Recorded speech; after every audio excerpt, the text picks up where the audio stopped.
Meet the Daltons. Like you, they wanted to create a plan for their future. And like you, they had questions and needed answers. At SPRINGPOINT Senior Living, we have solutions. So, the Daltons decided to take the next steps in planning their future, and you can too. The Daltons now live in a SPRINGPOINT continuing care retirement community. They're enjoying an active lifestyle, new friendships, and the joy of maintenance-free living. And they now have peace of mind knowing that on-site health care is available should their needs change in the future. To become a SPRINGPOINT resident, you pay a one-time entrance fee that secures your home.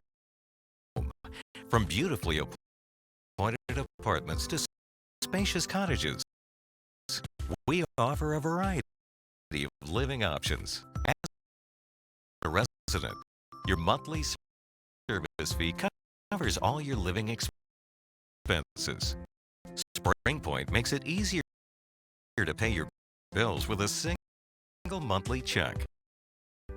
The monthly service fee covers a variety of services and amenities, including utilities, interior and exterior maintenance, 24-hour on-site security, meals, housekeeping, and transportation services.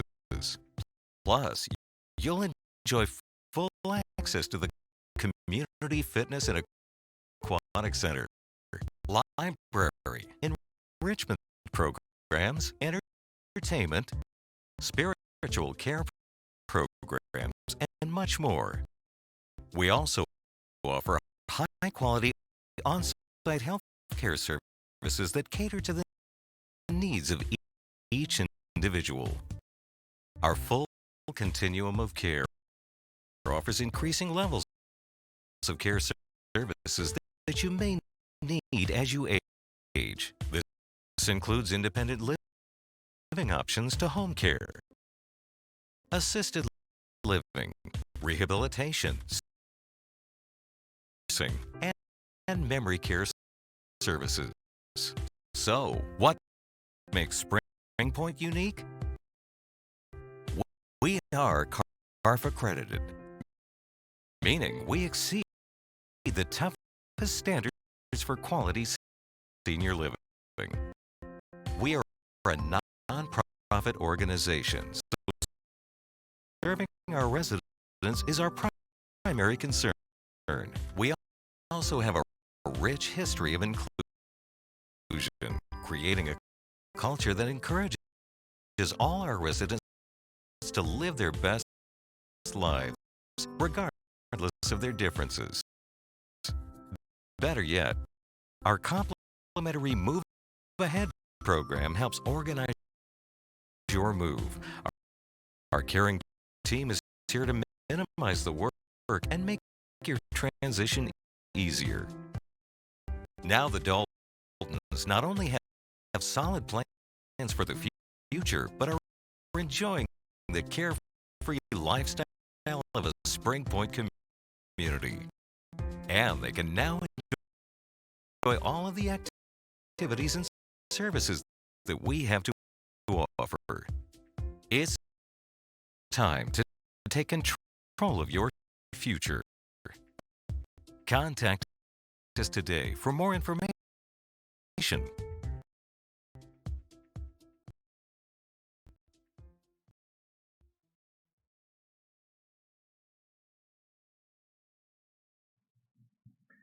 Good afternoon, everyone. My name is Bill Brotman. I'm the Senior Director of Sales and Marketing here at the Oaks at Denville, a SPRINGPOINT senior living community. On behalf of the Oaks, I'd like to thank you all for joining us here today for our Life Care presentation. Before I get into the Life Care seminar, I want to just kind of go over a little bit more about continuing care retirement community life. As you saw in that short little clip, it basically gives you an idea that it's an all inclusive, that the person that's moving here is writing one check, and it's a great way of life. But there's more to it than that. A continuing care retirement community has independent living, assisted living, long term care, and subacute rehab. And those are terms that you might be familiar with. However, I want to go from the back end, from the subacute rehab, all the way up to the independent living end of this, and explain a little bit about why people make a move here. So I'd like to do that now before we start that life care event. So if you go to the subacute rehab, the concept of a subacute rehab, well, what is that? A subacute rehab, in my eyes, is the part of a hospital that hospitals don't have anymore. If you remember, you used to be able to go to a hospital for a procedure and you might be there for a week or two. Well, now, if you're lucky, you're there for maybe 3 or 4 days, and then you either go home or you go to a subacute rehab. So a subacute rehab is the part of the hospital doesn't have anymore, and that is really where you get physical therapy, occupational, and speech therapy. They get you back on your feet. More often than not, Medicare is covering a few weeks of that, so there's no out-of-pocket cost. And after about 20 days, then there's a certain portion that you would pay out of pocket. But after subacute rehab, most people would go home. If you think about subacute rehab, though, subacute rehab is not a place where people live. It is a temporary stay. It's not also done by choice. Nobody says, I can't wait to go to a subacute rehab. It's usually after a hospitalization, people go to subacute rehab, get back on their feet. So it's a temporary stay, and it's not an I want to, it's probably an I have to. Going forward, looking at long-term care, that's another part of the continuum of care here at the Oaks. Long-term care is what we all remember as nursing care. Back in the day, there were only 3 different options when somebody was getting older. They either remained in their own home, they moved in with their adult children, or they moved to a nursing home. That just used to be how it was about 30 years plus further back, 30 years ago. So a nursing community or a long-term care facility is really a hospital setting. There's nurses round the clock. The person who lives there really needs help with everything, including things that would be performed by a nurse. They cannot live on their own. Nobody says, I can't wait to move to a long-term care community or a nursing home. That's also an I have to make a move. It's not I want to make a move. That person has to be there, but the difference between that and a subacute rehab is that subacute rehab is temporary and long-term care is permanent. Additionally, we have assisted living here at the Oaks at Denville. Assisted living was created approximately 25 or 30 years ago, and the first community or company in the United States that was an assisted living company was Sunrise Senior Living. And the way that came about was that the 2 owners, or the future owners of Sunrise Senior Living, were going over to the Netherlands to go visit a relative, and they thought that person was going to be in a nursing home. And that's what we had here in the United States. And when they got there, they found that it was assisted living. I don't think that's what they called it, but it was what we call assisted living. That person was not in a nursing community. They did need help. They needed assistance with activities of daily living. And there's a lot of activities of daily living: bathing, dressing, toileting, feeding yourself, etc. What they found was we didn't have that here in the United States, so they developed that when they came back. So Sunrise Senior Living was the first assisted senior living community in the country. Now, there are many different ones. Part of the continuum of care is that we at the Oaks at Denville have an assisted living community. And again, that person doesn't need round-the-clock nursing care, but they need assistance with at least two, of the 5 activities of daily living. And those are bathing, dressing, toileting, feeding yourself, getting up, and transferring.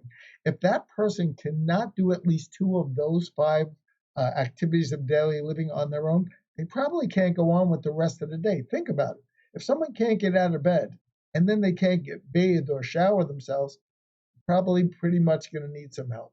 So that's what assisted living is. We have that here at the Oaks. Again, that's probably not I want to move to. It's probably I have to. And again, that's a permanent move.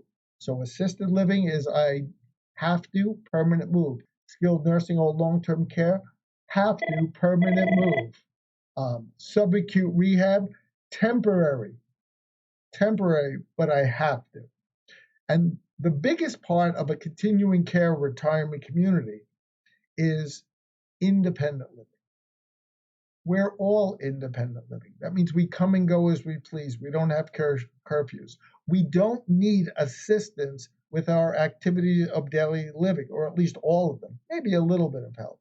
But in general, an independent living person really can do at least 4 or 5 of their activities of daily living on their own without any additional assistance.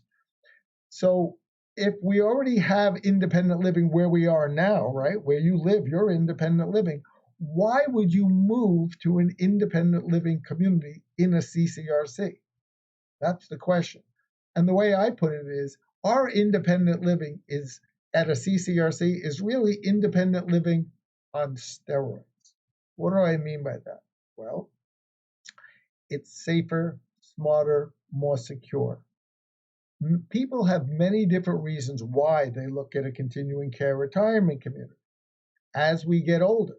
Now, not to scare anybody, but the number one cause of death after the age of 80 isn't heart disease, it's not lung disease, it's not cancer. It's falling. Falling is the number one cause of death after the age of 80. And what do you usually break when you fall? Now, I can't hear you, but I know a bunch of you just said your hip. True, your hip, a femur, an arm, an elbow. A fall changes everything. Sometimes you can hit your head too. So does it cause death immediately? Sometimes. But sometimes it doesn't, but the body breaks down after that, and it just doesn't recuperate. So the number one cause of death statistically after the age of 80 is falling.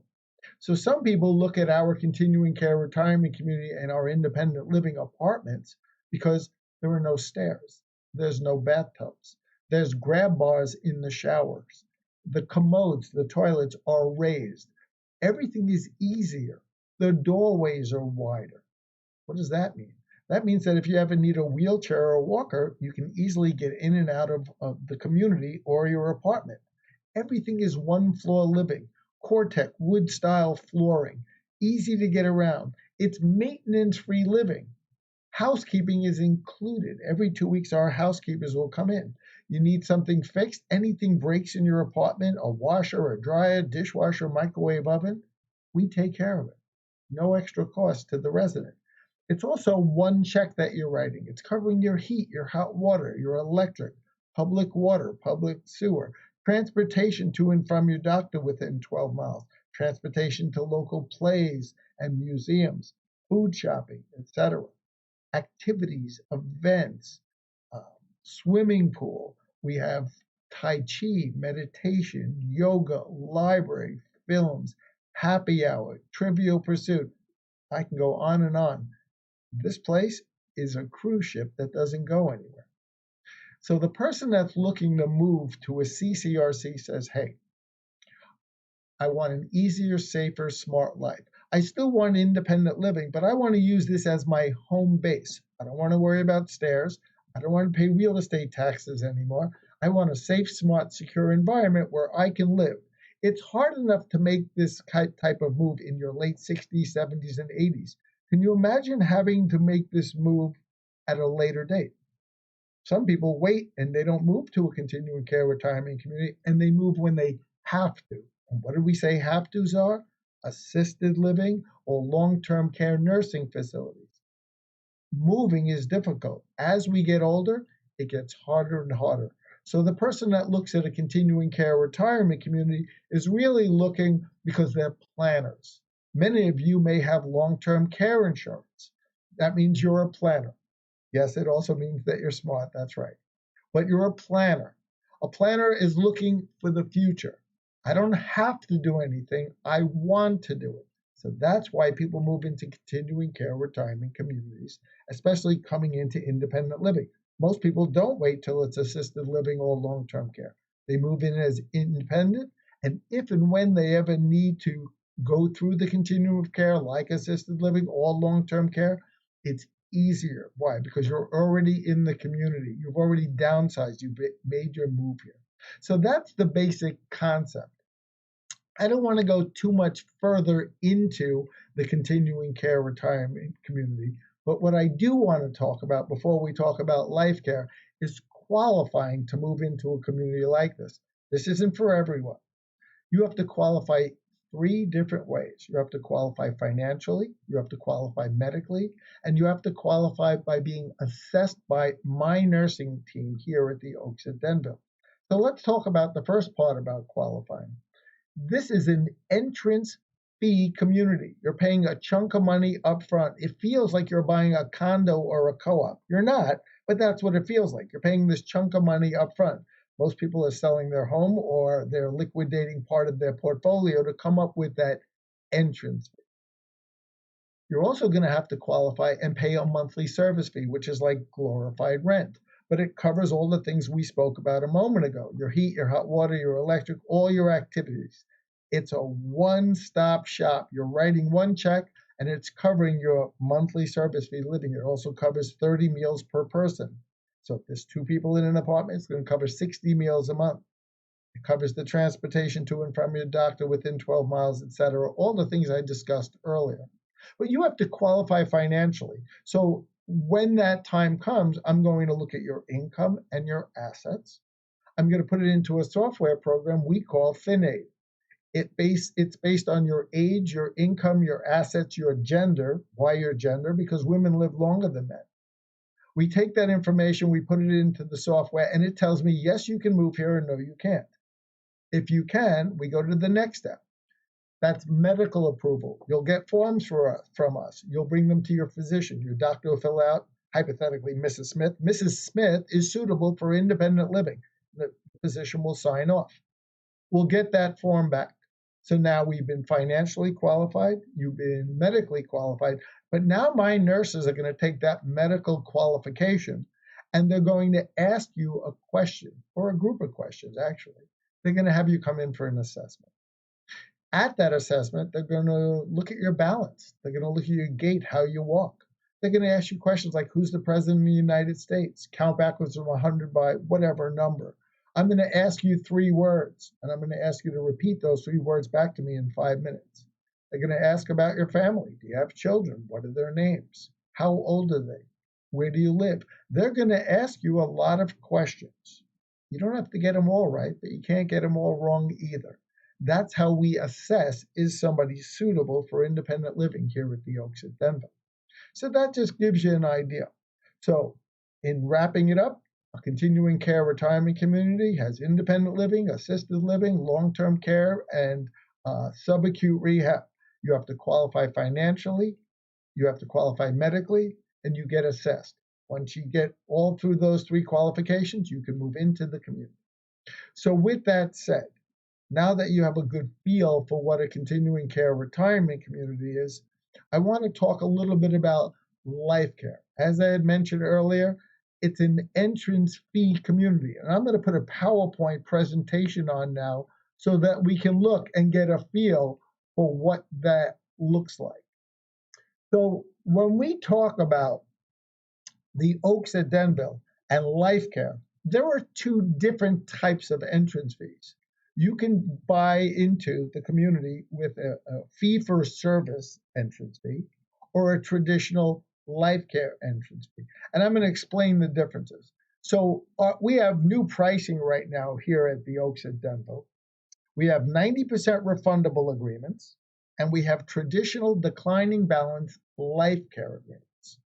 And I'm going to try to go through this relatively slowly. And at the end, in the chat, you can put in any questions that you might have for me. So the 90% refundable contract, which is a fee-for-service agreement, how does that work? Well, I'm going to give you an example of our 2020 prices for a one-bedroom apartment, an evergreen apartment. It's our most common apartment. It's offered currently at $276,200. And as I mentioned earlier to you, that $276,200 is the entrance fee. It is not financed. You're not getting a mortgage. You're either selling your home or you're liquidating some assets, or maybe you have cash readily available. When you pay that $276,200, 10% of that $276,000 comes right off the top and stays with the Oaks at Denville, SPRINGPOINT Senior Living, which is our parent company. That's $27,620 that we keep. That leaves a balance of $248,580, which is your money.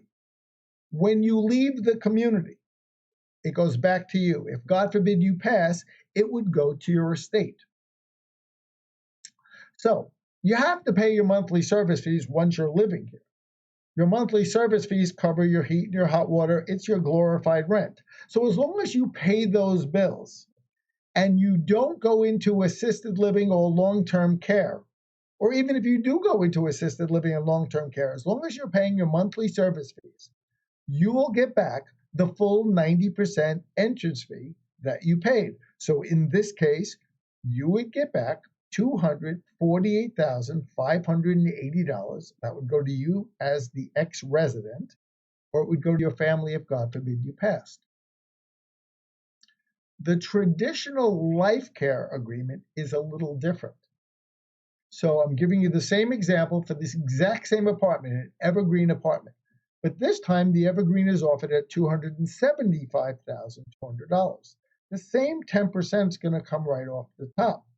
That's $275,000 at $200, and 10% of that is $27,520. That's what stays with the Oaks at Denville and SPRINGPOINT Senior Living. That leaves $247,680, which goes back to you or to your family if God forbid you passed. However, it works a little differently. It's what we call a declining balance entrance fee. So that $247,680, the refundable portion of the agreement, is refundable at that number the first month you're here. After that, it is what we call a declining balance entrance fee. 2% of the initial entrance fee will be deducted for each month that you live in the community. What does that look like? The entrance fee, the original entrance fee, was $275,200. The refundable portion was $247,680. 2% of the original $275,200, which in this case is $5,504, will be deducted from the refund, the refundable portion, the refund to $47,680 every single month.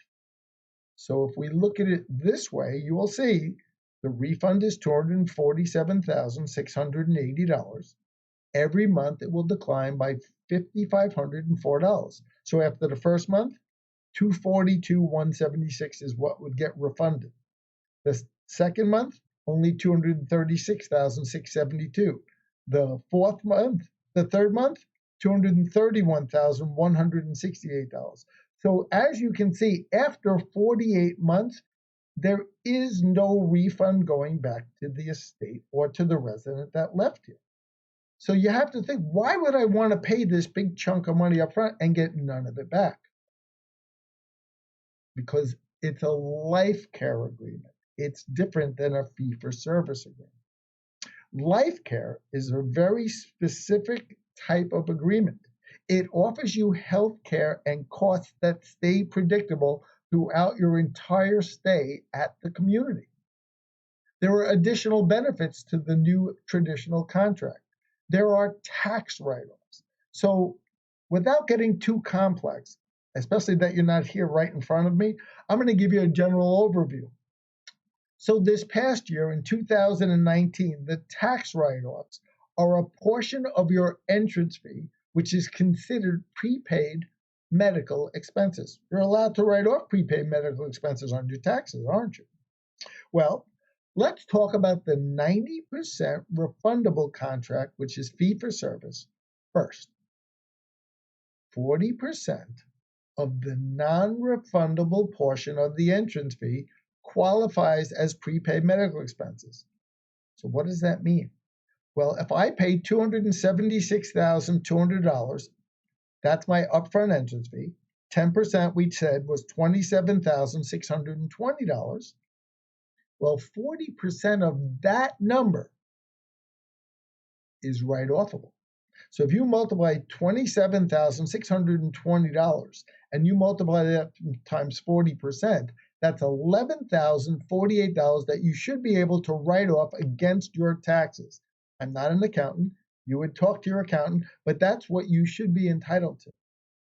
What if you got the traditional Lifecare agreement? Here's the difference. Remember, you're not going to get that money back after 4 years because it declines every single month that you're here. There's a big write-off at the beginning. 94% of the entire entrance fee qualifies for prepaid medical expenses. So if you paid $275,200, 94% of that is $258,688. That would be the refund, would be the write-offable portion that you could use against your taxes because it is a traditional life care agreement. The government sees that entrance fee as prepaid medical expenses and will allow you to write 94% of that off. Now, not everybody needs to write off $258,000 off their taxes, but if you have a big tax bill that year, in the year that you paid your entrance fee, that's a slam dunk. That's a really good benefit. So besides that, though, there's much more to life care. Without a life care contract, so if we do a fee-for-service agreement, let's talk about that. We spoke about the entrance fee. Let's talk about the monthly service fees. So this year, if I move into an evergreen because I purchased a 90% refundable fee-for-service agreement, my monthly service fee will be $2,763. In independent living, that monthly service fee goes up in January of every single year that I live here. It usually will go up between 3 and 4%. So hypothetically, let's take the number 3% just for example purposes. If it goes up 3% a year over the next 10 years, by the time we get to 2029, I think I should say 2030, I would be paying $3,713 for that apartment. That's what my monthly service fee will be. It's the same thing if I go to assisted living. It'll still go up around 3% a year. By the time I need to get to assisted living in 2030, what do I mean by that? Hypothetically, I move in this year and I'm 75. But now I'm 85 and I need assistance with activities of daily living. So now I move to assisted living. It will cost me $10,717. That's the assume that it went up 3% a year. If I need to go into skilled nursing in 2030, it'll be $18,650.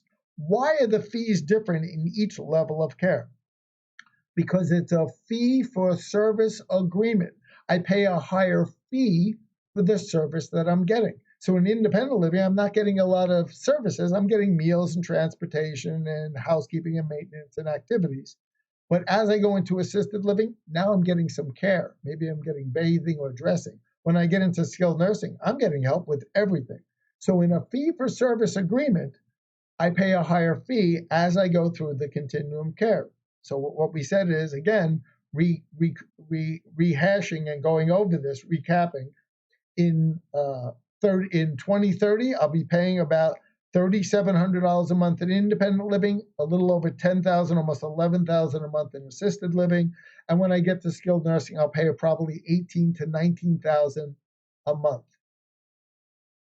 So here's where the real benefit of life care is. Lifecare stabilizes my monthly service fee for life. That's why it's called Lifecare. Same scenario. I'm living in an evergreen. I move in this year, 2020. I'm paying $3,082 a month. But now in 10 years, and we said it'll go up around 3% a year, I'm paying $4,142 in independent living, and I'm 85 years old. But now I need to make a move into assisted living. I moved to assisted living. It's not going to cost me 10 or 11,000. It's going to cost me the same rate that I was paying in independent living, 41.42. If I need to go to independent living that same year, and not independent, I'm sorry, if I need to go into long-term care right from independent living, let's say I never go to assisted living, but now I need long-term care, instead of it being around 18 or 19,000 a month, now it's going to be 41.42. So you can see how it levels out the payments. I'm paying the same in independent as I will in assisted, as I will in skilled nursing. Those are great savings. So what does it look like? So potentially, look at this PowerPoint slide. In 2030, if I live in independent living and it's a 90% refundable agreement, I'm paying $27.13 a month. If I have a traditional life care, I'm paying about $400 more a month in a traditional life care independent living apartment. So yes, I'm paying a few $100s more in independent living. But when I need to move to assisted living, look how it jumps. Assisted living, $10,717 under the 90% refundable agreement. Under the traditional life care agreement, look at how it jumps. It doesn't. It's $4,142, and that's what I was paying in independent living. If I needed to go from independent living directly into long-term care under a refundable agreement, $18,650 a month. If I do the same thing in a traditional life care agreement, $4,142. If you look at the small print there next to the assisted living, it'll say I'm paying $4,142 a month. That's an annual savings as compared to $10,717 a month of $78,900.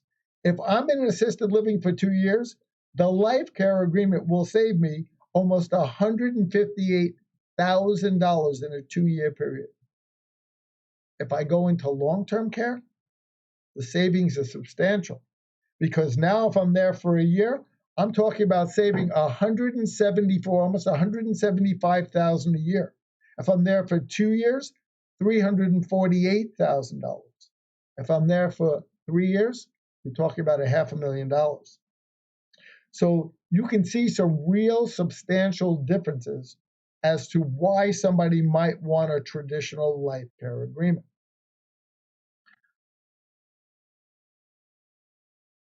I want to basically take questions now. I'm looking at your chat. You can type in anything that you're interested in discussing with me, any questions.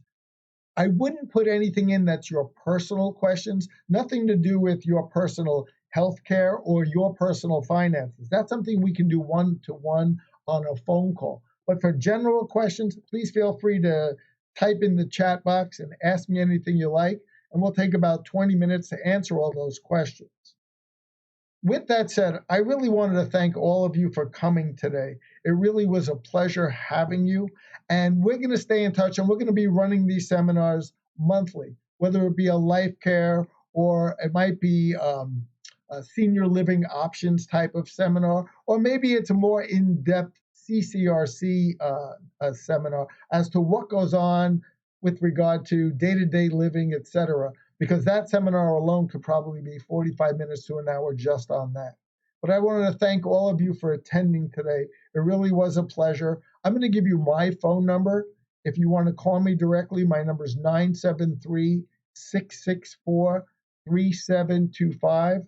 If you really are interested and you'd like to find out more about the available apartments and see the available apartments, we'll be doing other live shoots where you'll be able to see specific apartments. And just so you know, I have 27 different floor plans. So I have something that'll suit everyone's budget, everyone's needs and wants. And those start anywhere from studios all the way up to 1-bedroom apartments. Once again, I wanted to thank you so much for attending today. The pleasure was all mine. Thank you so very, very much.